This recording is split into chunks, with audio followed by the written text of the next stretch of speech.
हाँ तो बच्चों फिर से आपका स्वागत है आपके एक अनमोल वीडियो के अंदर। पिछले वीडियो में हम लोगों ने देखा था कि डीएनए क्या होता है, ठीक है ना। सॉरी, न्यूक्लिक अम्ल क्या होता है, और न्यूक्लिक अम्ल का एक प्रकार पढ़ेंगे हम लोग डीएनए, ठीक है ना। न्यूक्लिक अम्ल हम लोगों ने देखा था पीछे की वीडियो में।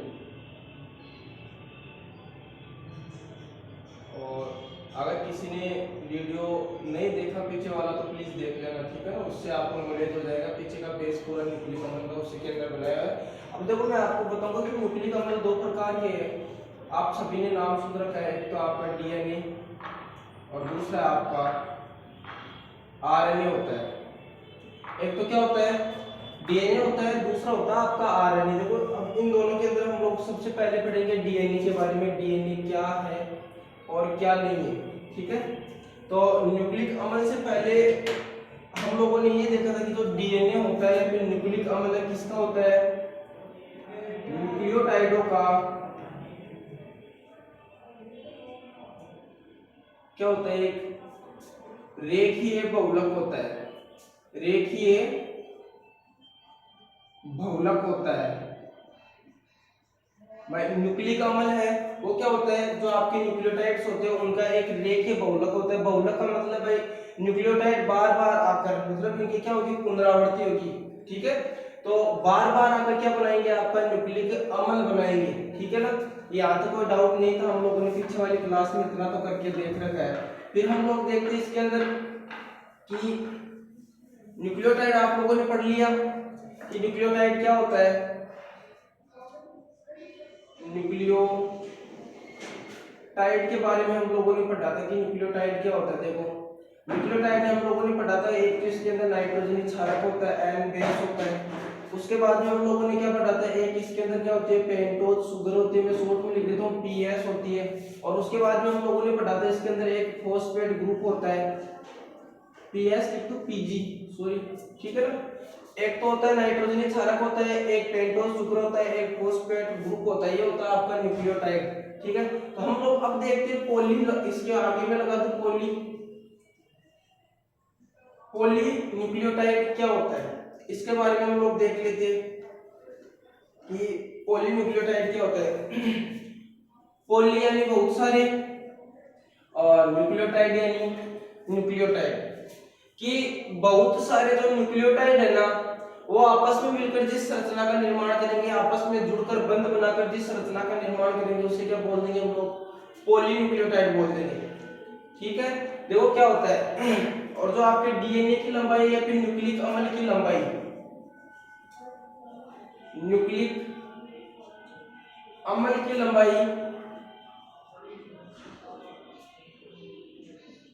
किस पे निर्भर करती है, न्यूक्लियोटाइडों की संख्या पर, न्यूक्लियोटाइडों की संख्या पर किससे करेगी वो देखते हैं ना। भाई न्यूक्लिक अम्ल की लंबाई न्यूक्लियोटाइडों की संख्या पर निर्भर करती है। कैसे करते हैं भाई, जितने ज्यादा न्यूक्लियोटाइड आपस में जुड़ते जाएंगे उतना ही ज्यादा क्या होता जाएगा, आपका डीएनए या फिर न्यूक्लिक अम्ल या फिर आरएनए, उसकी लंबाई बढ़ती जाएगी, ठीक है ना। फिर कुछ एग्जांपल दे रखे हैं, जैसे 5 गुना 176, इसके अंदर, इसके डीएनए के अंदर या फिर न्यूक्लिक अम्ल के अंदर कितने न्यूक्लियोटाइड होते हैं, जीवाणु खोजी 5 इंटू 174, तो इसके अंदर होते हैं 5386 न्यूक्लियोटाइड होते हैं,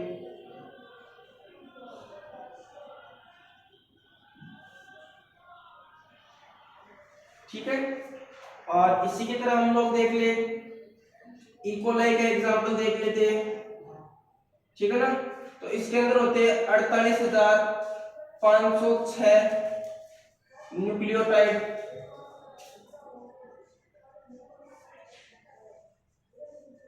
भाई इसका डीएनए कितना होगा, इसके डीएनए की लंबाई इतनी होगी 48,506, जो न्यूक्लियोटाइड है वो आपस में जुड़कर इसका क्या बना देंगे, डीएनए बना देंगे। वैसे हम लोग ह्यूमन की देख लेते हैं, मनुष्य की देख लेते हैं, 3.3 गुणा 10 की पावर 6, हाँ 3.3 गुणा 10 की पावर 6 न्यूक्लियोटाइड होते हैं इसके अंदर।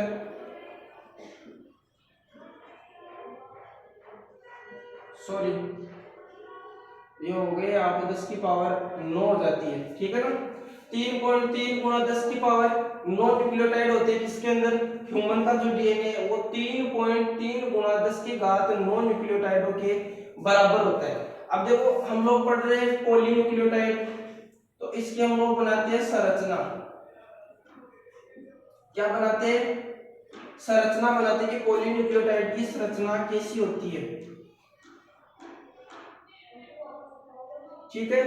मैंने आपको न्यूक्लियोटाइड पहले बनाकर बताया था कैसा होता है, कुछ इस तरीके के न्यूक्लियोटाइड होते हैं आपके, कल वाली क्लास में मैंने करवाया था कवर आपको।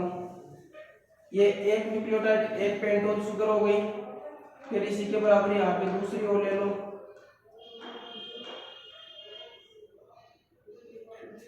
फिर इसी के बराबर यहाँ पे तीसरी और ले लो,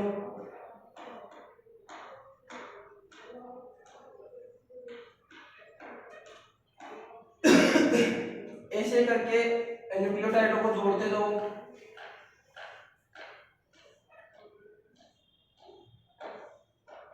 कितने न्यूक्लियोटाइड हो गए, कुल 4 न्यूक्लियोटाइड हो गए, ठीक है ना।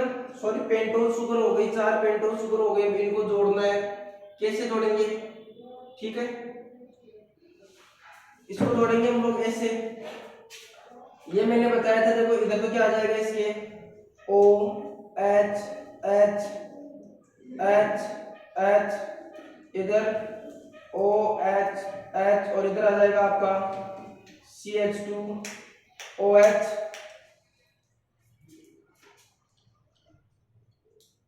इधर आ जाएगा आपका CH2OH, ठीक है ना।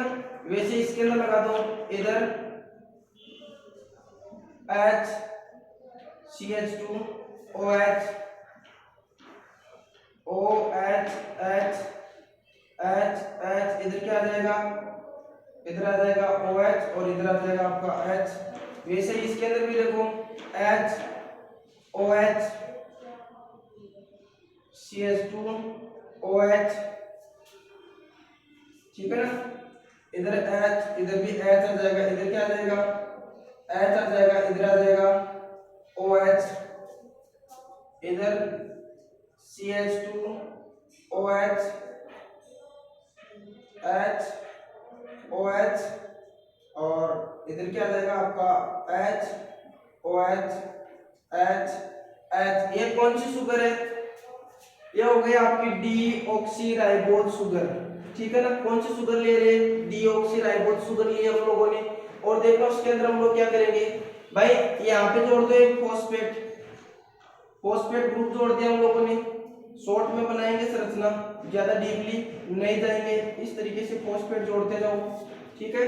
यहाँ पे भी वापस क्या जोड़ दो, पी जोड़ दो, हाइड्रोजन को हटा दो, ठीक है। इधर भी क्या जोड़ दो, पी जोड़ दो, हाइड्रोजन को हटा दो। इसकी डिटेल में संरचना एकदम डीपली संरचना आगे बनाएंगे जब डीएनए की स्ट्रक्चर बनाएंगे ना।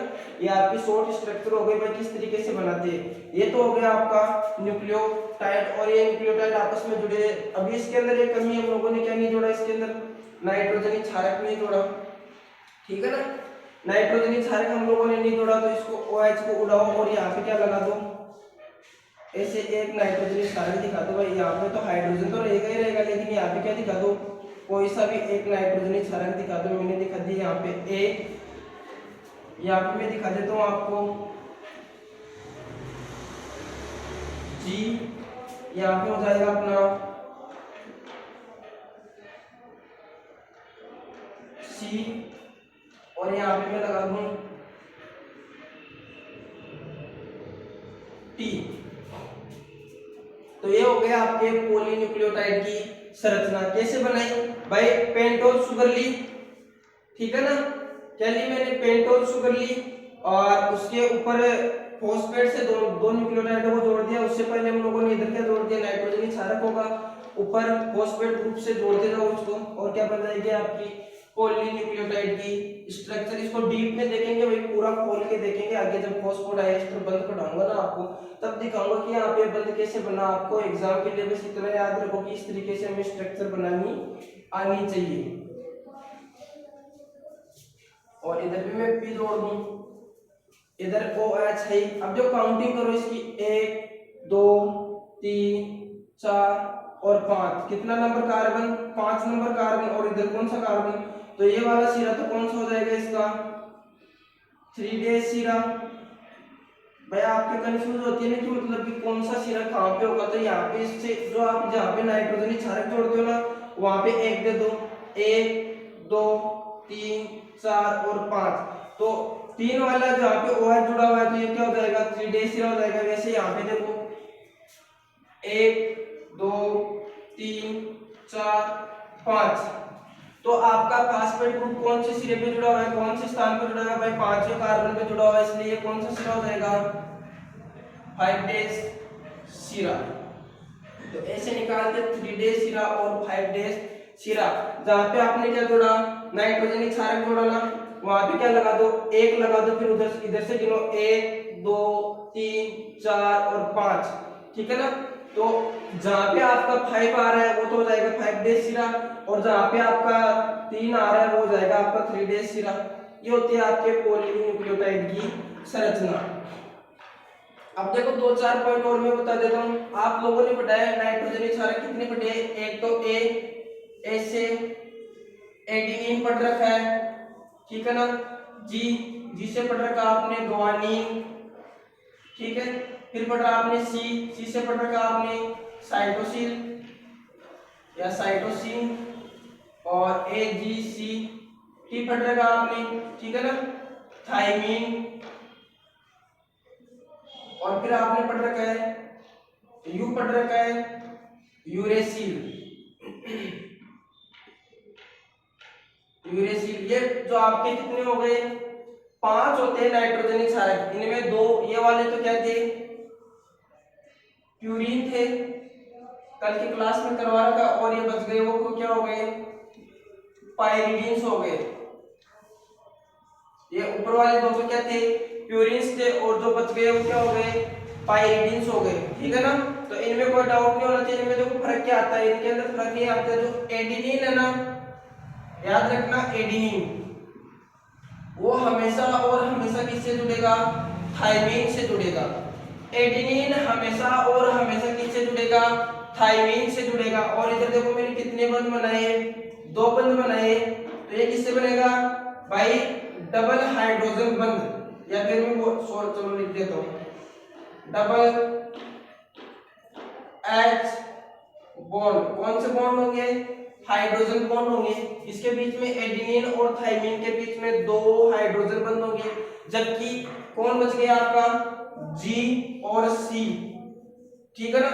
G हमेशा C के साथ जुड़ेगा, मतलब ग्वानिन हमेशा साइटोसिन के साथ जुड़ेगा, और इनके बीच में कितने हाइड्रोजन बंध होंगे 3 हाइड्रोजन बंध होंगे, कितने होंगे 3 हाइड्रोजन बंध होंगे।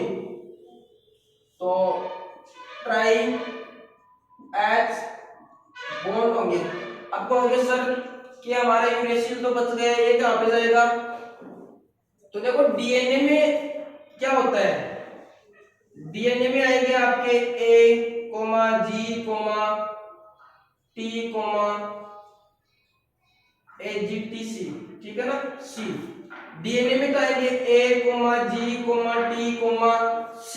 जबकि आप लोग आरएनए का क्रम देखोगे ना, आरएनए में जब आप लोग देखोगे तो आरएनए में आएंगे A, G, U, C।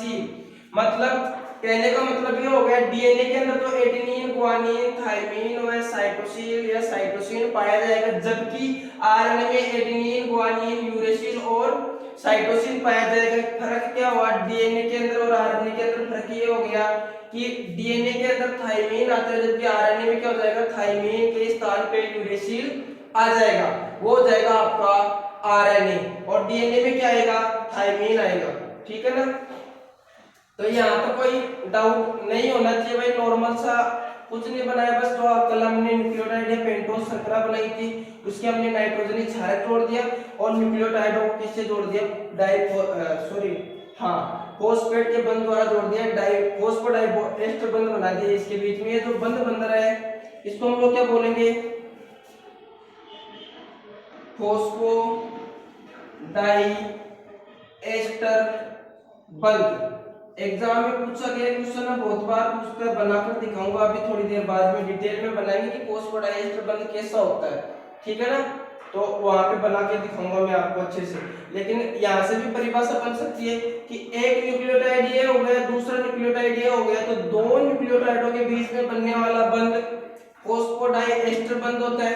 कल हमने एक बंध की और बात की थी, कौन सा बंध, कि जब पेंटोज शर्करा और नाइट्रोजनी क्षार के बीच में बनने वाला बंध ग्लाइकोसिडिक बंध कहलाता है। पेंटोज शर्करा और कौन, आपका नाइट्रोजनी क्षारक होता है। नाइट्रोजनी क्षारक कोई सा भी हो सकता है उन पांच के अंदर से, तो इनके बीच में जो बंध बनता है वो तो होता है ग्लाइकोसिडिक बंध। ये भी पूछा गया क्वेश्चन है एग्जाम के अंदर, बोर्ड के अंदर पूछा गया क्वेश्चन है।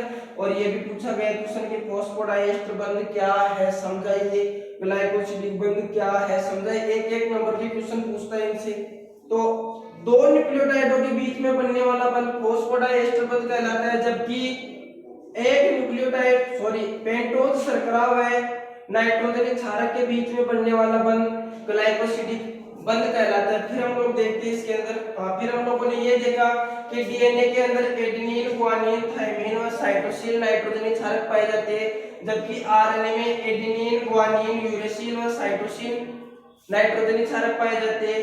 फर्क क्या हुआ भाई, डीएनए में थाइमिन होता है, आरएनए में यूरेसिल होता है। कहने को ये कह सकते हैं कि आरएनए में थाइमिन के स्थान पे यूरेसिल आ जाएगा, ठीक है ना। तो यहाँ तो कोई डाउट नहीं होना चाहिए। फिर हम लोगों ने पढ़ा एडेनिन हमेशा थाइमिन से जुड़ेगा, और जुड़ेगा कैसे, डबल हाइड्रोजन बंध के द्वारा। एडेनिन हमेशा थाइमिन से जुड़ेगा, कैसे जुड़ेगा, डबल हाइड्रोजन बंध के द्वारा। फिर हम लोगों ने देखा कि ग्वानिन हमेशा साइटोसिन के साथ जुड़ेगा, और किससे जुड़ेगा, ट्राई हाइड्रोजन बंध के द्वारा। कैसे जुड़ेगा वो भी हम डीएनए की स्ट्रक्चर बनाएंगे तब बनाकर बताऊंगा कि कैसे जुड़ते हैं, ठीक है ना। उससे पहले हम लोग देख लेते भाई, आपकी किताब में दे रखे हैं तो न्यूक्लियोसाइड और न्यूक्लियोटाइड, उनके नाम दे रखे हैं कैसे बनते हैं, ठीक है ना। तो बनाकर दिखा देता हूँ आपको, यहाँ तो कोई डाउट नहीं होना चाहिए। जो न्यूक्लिक अम्ल की लंबाई है, सीधा सीधा हम लोग ये भी बोल सकते हैं कि डीएनए की जो लंबाई है न्यूक्लियोटाइडों की संख्या पर निर्भर करती है। डायरेक्ट और डायरेक्ट न्यूक्लियोटाइडों की संख्या पर निर्भर करेगी। तो ये हो गया, इसका आप स्क्रीनशॉट भी ले सकते हो। बाकी करते हैं आगे बात। ये हो गई आपकी पॉलीन्यूक्लियोटाइड से रिलेटेड बात की पॉलीन्यूक्लियोटाइड का अगर आपको स्ट्रक्चर पूछ ले एग्जाम में तो कैसे बनाकर आओगे। पेंटोज शुगर को पेंटोज शुगर को किससे जोड़ते जाओ, फास्फेट ग्रुप से या फिर फोस्फोडाइएस्टर बंध से जोड़ते जाओ। कौन से सिरे पर बनेगा, एक का तो क्या हो जाएगा 5 डेज सिरा और दूसरे का 3 डेज सिरा हो जाएगा। तो ये बंध क्या कहलाएगा, फोस्फोडाइएस्टर बंध। फोस्फोडाइएस्टर बंध की दो परिभाषाएं बनती है 12th के लेवल पे। एक तो ये बनती है भाई, दो न्यूक्लियोटाइडों के बीच में बनने वाला बंध फोस्फोडाइएस्टर बंध कहलाता है। दूसरी परिभाषा ये बन गई कि एक न्यूक्लियोटाइड के 5 डेज सिरे तथा दूसरे न्यूक्लियोटाइड के 3 डेज सिरे के बीच में बनने वाला बंध फोस्फोडाइएस्टर बंध कहलाता है, ठीक है ना। हाँ, तो हम लोग देख लेते हैं कुछ न्यूक्लियोटाइड और न्यूक्लियोसाइड बनाकर दिए, शायद एमएसएड आ जाए तो एग्जांपल एक इनमें से दिया हुआ हो सकता है। हम देख लेते हैं पहले डीएनए के न्यूक्लियो साइड पहले आते हैं, तो पहले साइड ही देख लेते हैं, ठीक है ना। डीएनए के न्यूक्लियोसाइड, ठीक है। इसमें देखो एक नंबर भाई डीएनए है तो शुगर कौन सी आएगी, डीऑक्सी राइबोज शुगर होगी, ठीक है ना। डीएनए तो शुगर कौन सी होगी, डीऑक्सी राइबोज शुगर होगी। कल पढ़ाया था मैंने पेंटोज शर्करा पढ़ाई थी। पेंटोज शर्करा दो प्रकार की होती है, एक तो राइबोज शुगर, दूसरी डीऑक्सी राइबोज शुगर होती है, ठीक है। एक नंबर में मैं आपको दिखाता हूं कि एक तो हम लोग ले ले डीऑक्सी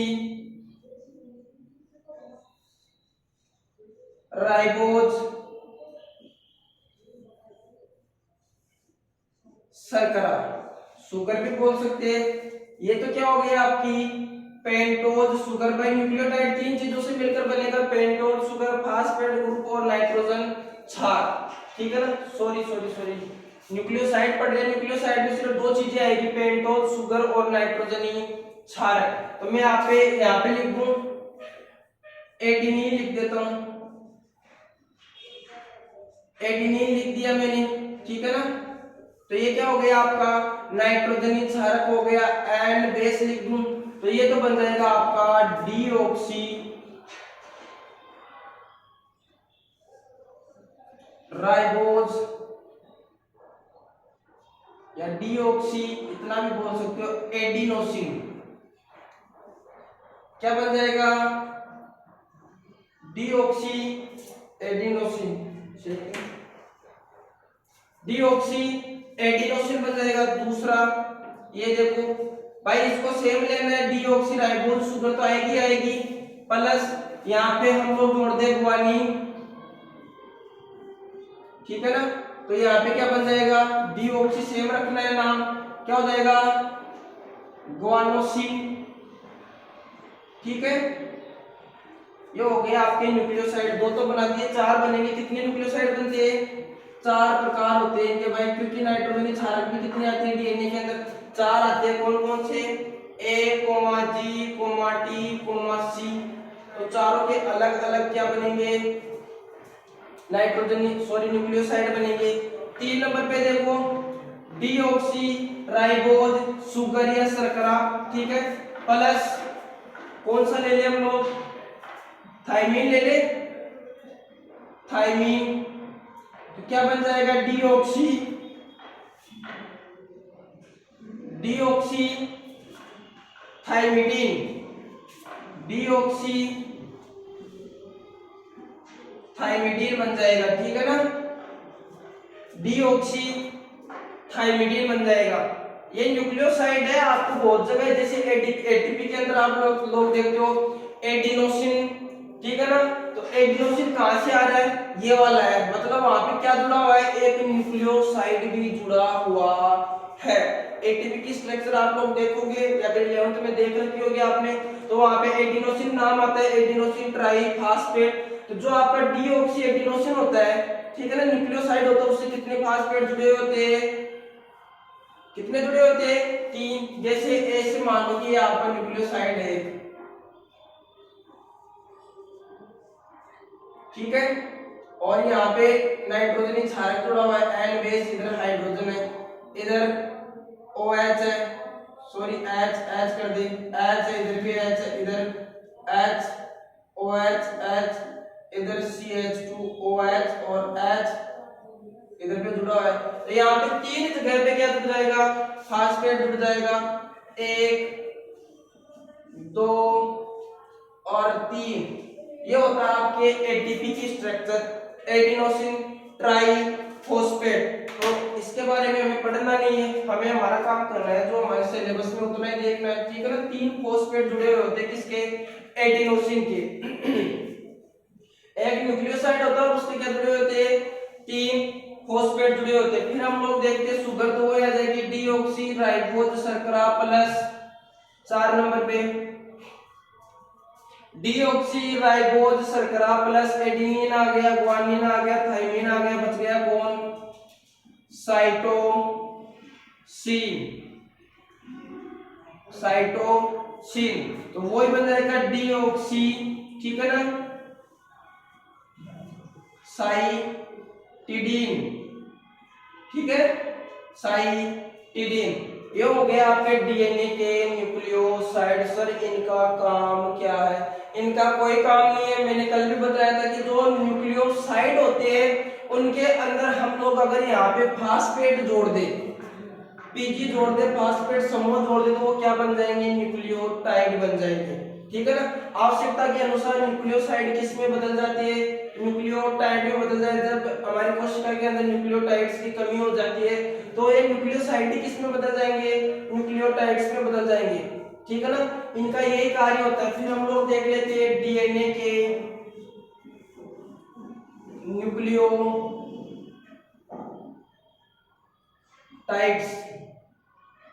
डीएनए के न्यूक्लियोटाइड्स। साइड्स आप लोगों ने देख लिए, ठीक है ना, टाइड्स और देख लेते हैं।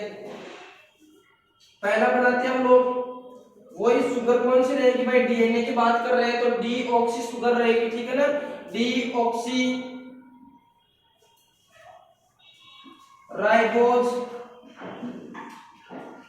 शर्करा प्लस, अब क्या आ जाएगा यहाँ पे, नाइट्रोजनी क्षारक तो आएगा, लेकिन इसके साथ में और क्या आ जाएगा, फॉस्फेट समूह आ जाएगा, क्योंकि इस बार हम लोग क्या पढ़ रहे हैं, न्यूक्लियोटाइड्स पढ़ रहे हैं, उसमें क्या पढ़ रहे थे, न्यूक्लियोसाइड पढ़ रहे थे। न्यूक्लियोटाइड और न्यूक्लियोसाइड में एक ही तो फर्क था, सिर्फ भाई एक ही अंतर होता है दोनों के अंदर, फॉस्फेट समूह का, न्यूक्लियोटाइड्स के अंदर फॉस्फेट समूह जुड़ा हुआ होता है, जबकि न्यूक्लियोटाइड्स के अंदर फॉस्फेट समूह जुड़ा हुआ नहीं होता है, ठीक है ना। तो अभी इन सब के अंदर हम लोग क्या जोड़ेंगे, फॉस्फेट समूह और जोड़ेंगे, फॉस्फेट समूह है, ठीक है ना, प्लस हम लोग ले लेते हैं एडिनिन, एडिनिन इसको क्या बोलेंगे हम लोग, ठीक है ना, इसको हम लोग बोलेंगे डीऑक्सी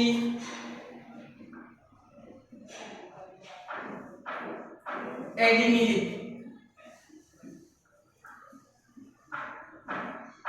फर्क है दोनों के अंदर, न्यूक्लियोसाइड था तब तो क्या बोल रहे थे, एडिनोसिन बोल रहे थे, जबकि न्यूक्लियोटाइड बना जैसे फॉस्फेट समूह इसके अंदर ऐड कर दिया, किसके अंदर भाई, न्यूक्लियोसाइड के अंदर बीच में फॉस्फेट समूह ऐड किया हम लोगों ने, क्या बन गया, डीऑक्सी एडिनिलिक बन गया, ठीक है। उसके बाद में देखो 2 नंबर पे इधर वाला सेम कर दे, सेम टू सेम रहेगा पूरा का पूरा, फॉस्फेट समूह प्लस इधर क्या आ जाएगा, एडिनिन की जगह ग्वानिन आ जाएगा, ठीक है ना, तो क्या हो जाएगा, ग्वानिलिक हो जाएगा, क्या हो जाएगा, डीऑक्सी ग्वानिलिक। तो बना दूं मैं फिर, सॉरी डीऑक्सी नाम तो आ गया ना, फिर इधर में लिख देता हूं ग्वानिलिक। यहां तक कोई डाउट है क्या भाई, डीऑक्सी राइबोज शर्करा आ गई, डीएनए की बात कर रही है तो शुगर कौन सी आएगी, डीऑक्सी राइबोज शुगर आएगी, अगर आरएनए की बात करते तो सिर्फ राइबोज शर्करा आती, ठीक है। फिर फॉस्फेट समूह आ गया, और ये हो गया आपका नाइट्रोजन क्षारक, शॉर्ट में लिख देता हूं ये एन बेस, ये हो गया आपका फॉस्फेट समूह पीजी, और ये हो गया आपकी पेंटोज शुगर पीएस। भाई न्यूक्लियोटाइड के अंदर कल हम लोगों ने पढ़ा था कि न्यूक्लियोटाइड 3 चीजों से मिलकर बना होता है, पेंटोज शर्करा, फास्फेट समूह और नाइट्रोजनी क्षारक, ठीक है ना। नाइट्रोजन क्षार बदलेंगे, बाकी इधर वाला क्या रहेगा, सेम रहेगा, और इनके नाम बदलते जाएंगे। अगर हम लोग एडिनिन जोड़ते हैं तब तो क्या हो जाएगा, डीऑक्सी एडिनिलिक हो जाएगा, अगर हम लोग ग्वानिन जोड़ते हैं तो क्या हो जाएगा, ग्वानिलिक हो जाएगा, डीऑक्सी ग्वानिलिक हो जाएगा। ऐसे हम लोग और जोड़ दे, डीऑक्सी राइबोज शर्करा प्लस फास्फेट समूह प्लस इधर कौन सा जोड़ दे, थाइमिन जोड़ा था ना, तो थाइमिन जोड़ देते हैं, थाइमिन, ठीक है। तो क्या हो जाएगा, डीऑक्सी थाइमिडिलिक, थाइमिडिलिक बन जाएगा, क्या बन जाएगा, डीऑक्सी थाइमिडिलिक बन जाएगा, ठीक है ना। हाँ, सिर्फ और सिर्फ क्या जोड़ा है, फॉस्फेट समूह जोड़ा है भाई, ये वाला जो न्यूक्लियोसाइड साइड था, थाइमिडीन था, उसके अंदर हम लोगों ने क्या ऐड कर दिया, फॉस्फेट समूह ऐड कर दिया, थाइमिन के साथ में फॉस्फेट समूह ऐड कर दिया, तो क्या बन गया, थाइमिडिलिक बन गया, ठीक है। उसके बाद में देखो आप लोग एक बचा, उसको भी देख लेते हैं, deoxy ribose sugar plus phosphate group plus कौन सा बच गया, साइटोसिन, साइटोसिन बच गया, ये हो जाएगा आपका डीऑक्सी साइटिडिलिक,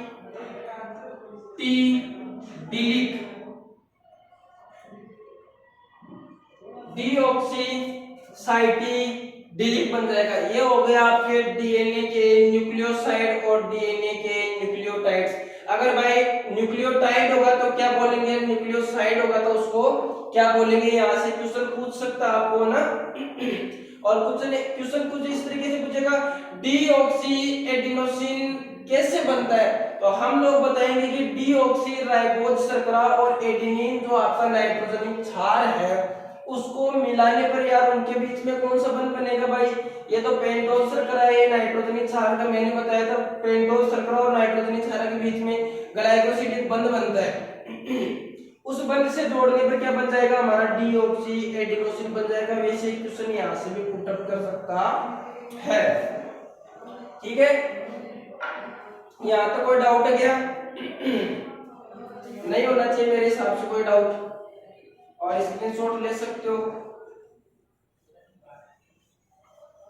और अगर देखो वीडियो में आप लोगों को कुछ भी अच्छा लगे, अगर लगे कि सर अच्छा पढ़ा रहे हैं, तो आप लोग इसको भाई लाइक और शेयर कर देना, हो सके तो चैनल को भी सब्सक्राइब कर लेना।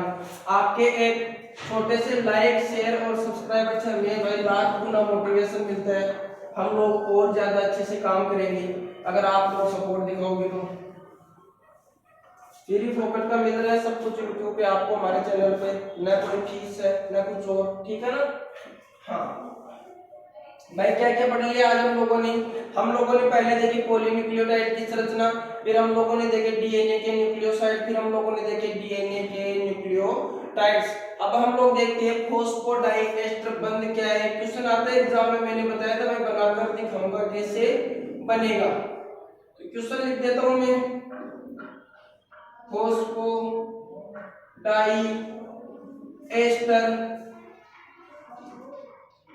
बंध क्या है, व्हाट इज फॉस्फोडाइएस्टर बॉन्ड, ठीक है ना, इंग्लिश में से हो जाएगा इसका। तो मैंने बताया था भाई जो दो न्यूक्लियोटाइड्स है उनको बीच में जोड़ने वाला जो बंध होता है उसको क्या बोलते हैं हम लोग, फॉस्फोडाइएस्टर बंध बोलते हैं। तो दो न्यूक्लियोटाइड्स बना लेते हैं पहले तो, एक न्यूक्लियोटाइड्स ज्यादा ही बड़ा हो गया ना, एक न्यूक्लियोटाइड के लिए पेंटोज शर्करा बनाते हैं। पहली पेंटोज शर्करा ये हो जाएगी, ठीक है, और दूसरी पेंटोज शर्करा यहाँ पे बना लेते हैं वैसी की वैसी एक और।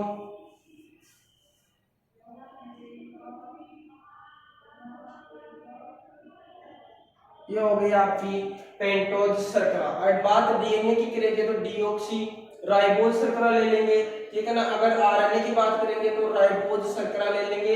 राइबोज शर्करा क्या होती है, डीऑक्सी राइबोज शर्करा क्या होती है, पिछले वाले वीडियो में हम लोगों ने कर रखा है, तो वहां पे जाओ और क्या करो उसको देख लो आराम से, आप लोगों को समझ में आ जाएगा। और अगर नहीं समझ में आए तो कमेंट में बता देना, मैं फिर से एक्सप्लेन कर दूंगा, ठीक है ना।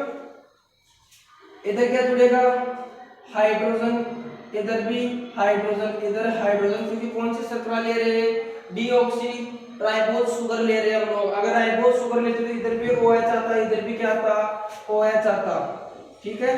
और इधर तो आपको पता है एक ऊपर तो नाइट्रोजन ही क्षारक होगा, चाहे कोई सा भी ले लो, या तो कोष्टक में हम लोग ऐसे लिख देते हैं NB, या फिर कोई सा भी नाइट्रोजन क्षारक ले लो, जैसे हम लोगों ने लिख दिया एडेनिन ले लिया, हम लोगों ने क्या ले लिया, एडेनिन ले लिया।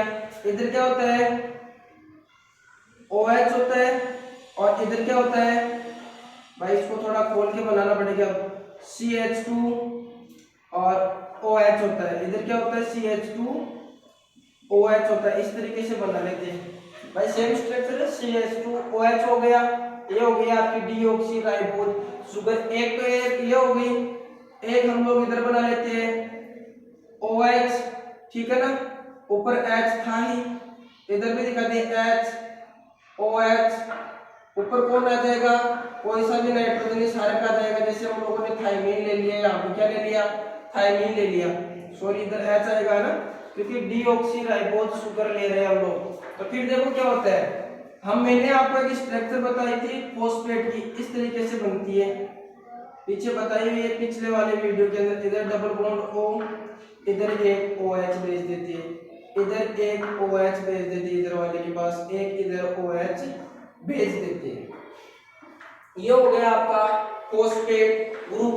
और फॉस्फोडाइएस्टर बंध कैसे बनेगा वो देखो भाई, मैं बोल दूं आपसे, यहाँ से एक तो OH, सॉरी इस OH इधर लिख देता हूँ, एक तो इसके वाला OH और इसके वाला हाइड्रोजन, इसके वाला OH और इसके वाला हाइड्रोजन, किसी का भी जा सकता, फिक्स नहीं है कि इसका जाएगा इसका जाएगा, ठीक है ना। यहाँ से क्या निकल जाएगा बाहर, -H2O, क्या निकल जाएगा, H2O, और इधर एक बॉन्ड बन जाएगा, ठीक है ना। वैसे ही इधर भी क्या बन जाएगा, देखो एक तो निकाल दो यहाँ से हाइड्रोजन और इधर से क्या निकाल दो, OH निकाल दो।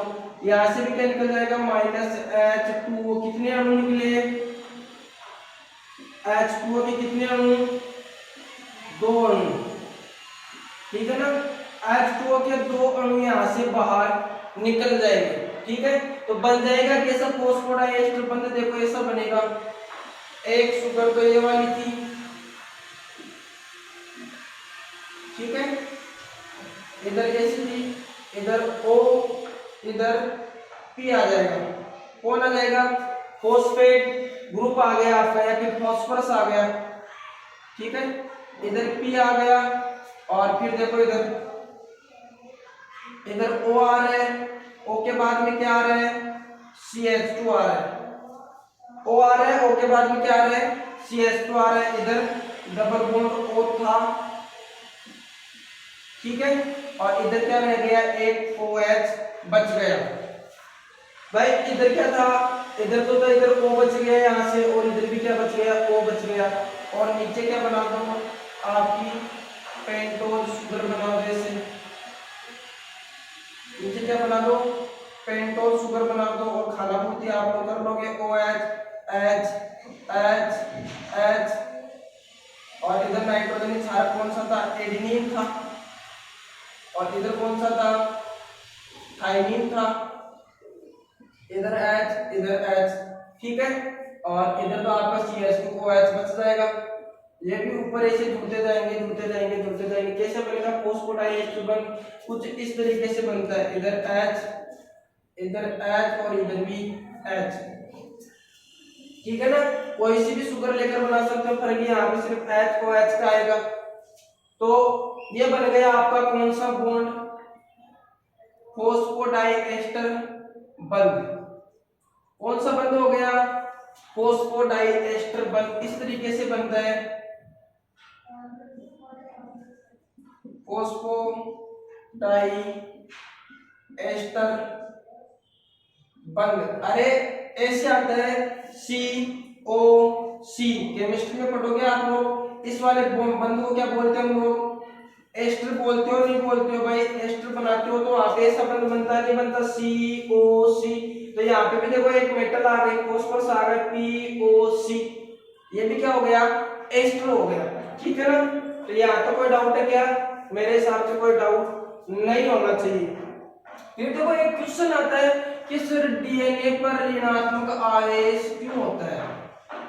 अब देखो डीएनए पर ऋणात्मक आवेश क्यों होता है, यहाँ पे क्या हो गया, देखो इतना तो हो गया, लेकिन यहाँ पे एक हाइड्रोजन बच गया, बचेगा नहीं बचेगा, बचेगा ना।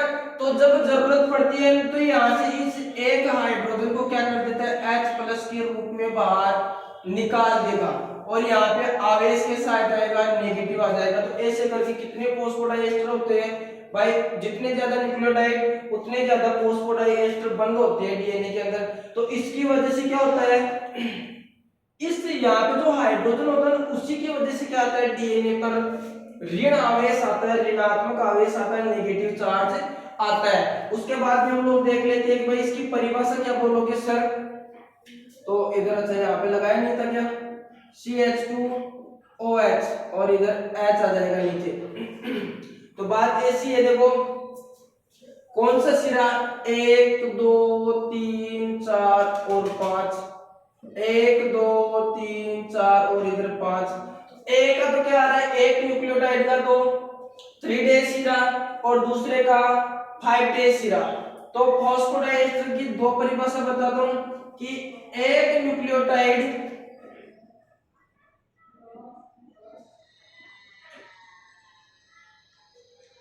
के 3 डेज सिरे व दूसरे न्यूक्लियोटाइड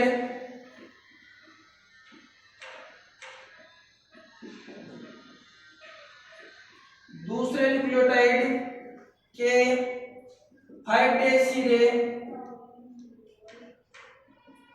के बीच बनने वाला बंध एक न्यूक्लियोटाइड के 3 डेज सिरे व दूसरे न्यूक्लियोटाइड के 5 डेज सिरे के बीच बनने वाला बंध क्या कहलाता है? फॉस्फोडाइएस्टर बंध कहलाता है। दूसरी परिभाषा सिंपल सी परिभाषा हो जाएगी कि दो न्यूक्लियोटाइडों के बीच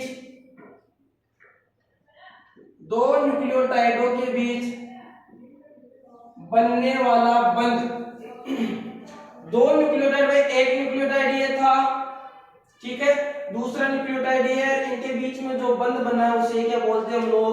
फॉस्फोडाइएस्टर बंध बोलते हैं। जबकि एक और है, वो फिर से देख लो, ग्लाइकोसिडिक बंध किसे कहते हैं? ग्लाइकोसिडिक बंध किसे कहते हैं? तो मैं बोल दूं कि पेंटोज शर्करा व नाइट्रोजनी क्षारक या नाइट्रोजनस बेस, नाइट्रोजनिक क्षारक के बीच बनने वाला बंध क्या कहलाता है? ग्लाइकोसिडिक बंध कहलाता है। कि पेंटोज शर्करा व नाइट्रोजनी क्षारक के बीच में जो बंध बन रखा है, देखो यहाँ पे ये जो बंध बन रखा है ना, ये वाला बंध क्या हो जाएगा? ग्लाइकोसिडिक बंध हो जाएगा। इसमें तो ठीक है, बाकी बातें हम करते हैं अगले वीडियो के अंदर। चैप्टर ये कंटिन्यू चलता रहेगा। और अगर कुछ भी आपको अच्छा लगा हो तो प्लीज लाइक, शेयर और कमेंट जरूर करना वीडियो के अंदर, और चैनल को सब्सक्राइब कर लेना, अपने सभी दोस्तों के पास पहुंचा दो, ताकि हमें भी थोड़ा बहुत मोटिवेशन मिलता रहे और हम लोग आप लोगों के लिए अच्छा से अच्छा कार्य कर सके। ठीक है, मिलते हैं।